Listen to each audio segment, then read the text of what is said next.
Greetings and welcome. My name's Peter, and in this tutorial we're going to build our very first workflow, and it's going to be very simple, just consisting of 2 blocks.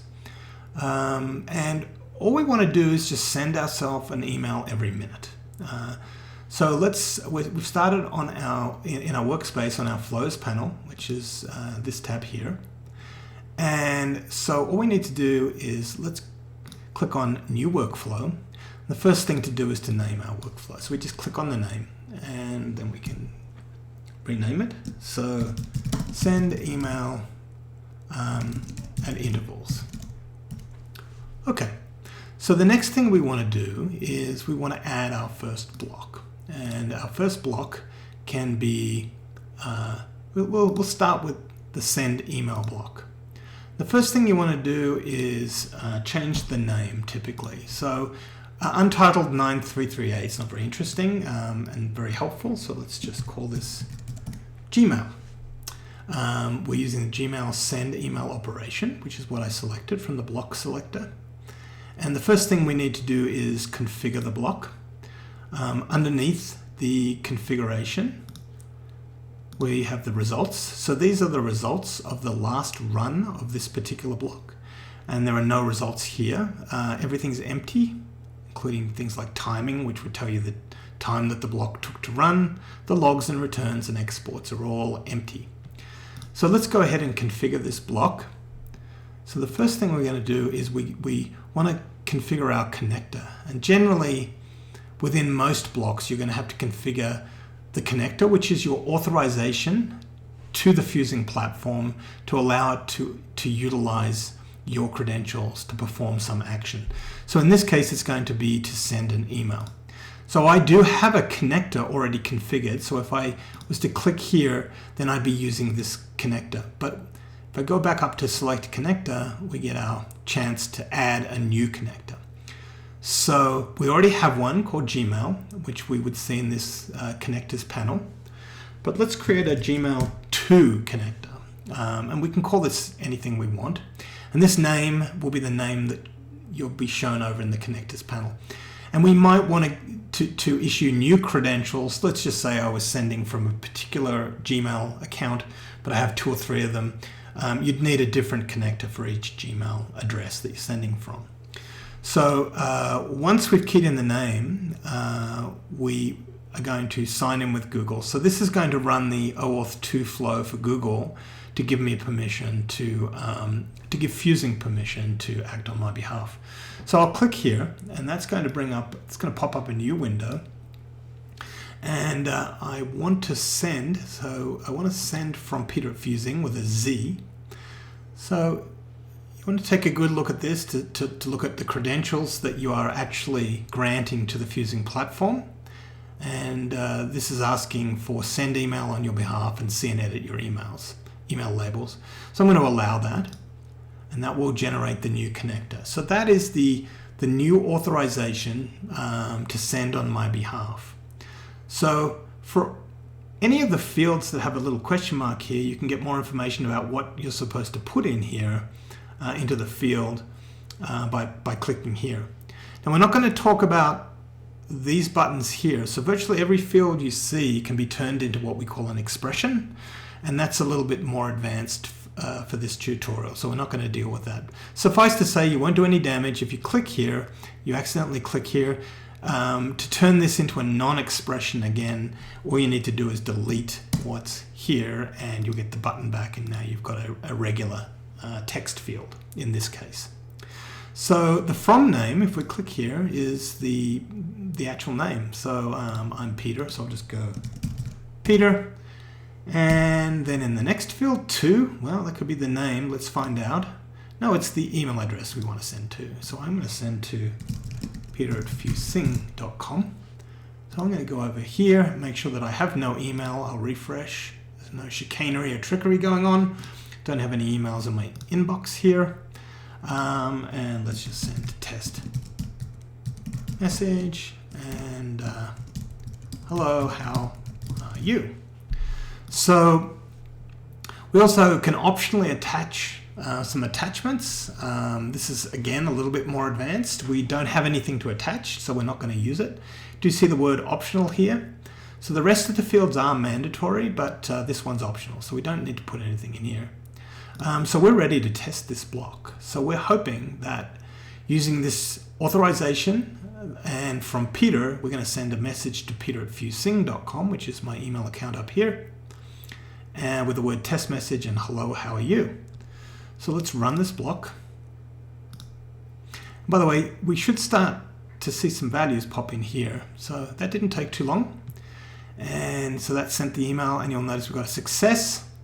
And it took, we got a start time and end time and the elapsed number of milliseconds.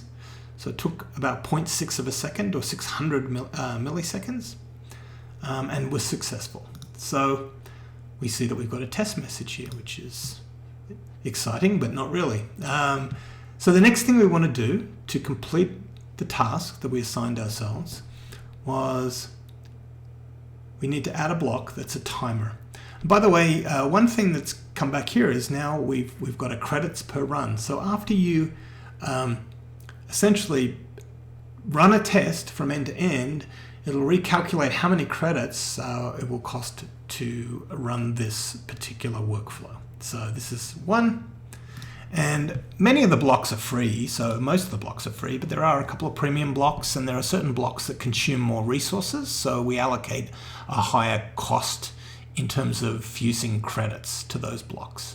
So things like text-to-speech might have a higher cost. At any rate, the last thing we need to do is to trigger this before we deploy it. If we were to deploy this workflow now, it really has no way of triggering itself, so we need to trigger it. So you're going to be looking for things called emitters. These are the triggers for workflows. So we have one here called Airtable New Records Emitter. So that one, every time we add a record to an Airtable table that's been configured, we'll get a workflow will run. And the two basic ones that we're going to be using mostly, and only this one for ours, are going to be the timer emitter, which can be used to run a workflow at various time intervals, and a webhook emitter if you want to use a webhook to trigger your workflow.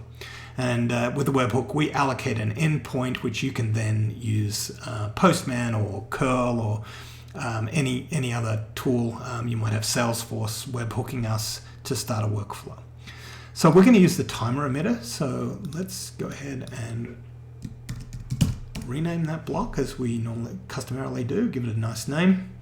And then in terms of the configuration, there are three ways to configure a timer: either the day of the week, and that takes a time within a time zone. I'm in Denver. And then the day of the week. So if we wanted to run something at, say, 6 p.m. every day of the week, we'd have to click on the days we want to run. And in my time zone, and of course there are all the time zones from around the world, and you can set that according to whatever you need. Day of the month, it's the same thing, but running days of the month. And then interval, which is the one that we're interested in. We want to run this workflow let's just say every minute. And so essentially what that's going to do is generate an event or a trigger every minute, and then this workflow will run from top to bottom. So we can save that, and we would want to run this test from top to bottom. And you can't deploy a workflow, this button's not activated, unless we have a successful end-to-end run. So we need to do a test. So in any of the blocks at the bottom of each block, you can run a test. We want to run all blocks, and if we successfully run an all blocks test, then that deploy button will light up. Okay, so let's do that. So we'll run this test, and we should get another email. So, okay, which we just did. We just got the email, and then back on this screen, you'll see that now I can deploy my workflow. And again, there are settings that we can adjust. So for example, we could increase the time that our workflow has to run in. 20 seconds should be plenty to send an email. We can configure memory settings, so we can go up to 8 gigabytes, but again, a small workflow will be fine. And this number of credits up here will vary. So if you double the amount of memory and then ran a test, this would double. So this would become 2. So the bigger machine, essentially the more resources that your workflow consumes, the higher the number of credits that will be consumed on every run. And then finally, we've got notify on error. So if you want to be notified if there are errors, you can go ahead and check this box here. And of course, I've just changed the workflow, so we would have to run that again. But once we'll test it again end to end, and then let's deploy it.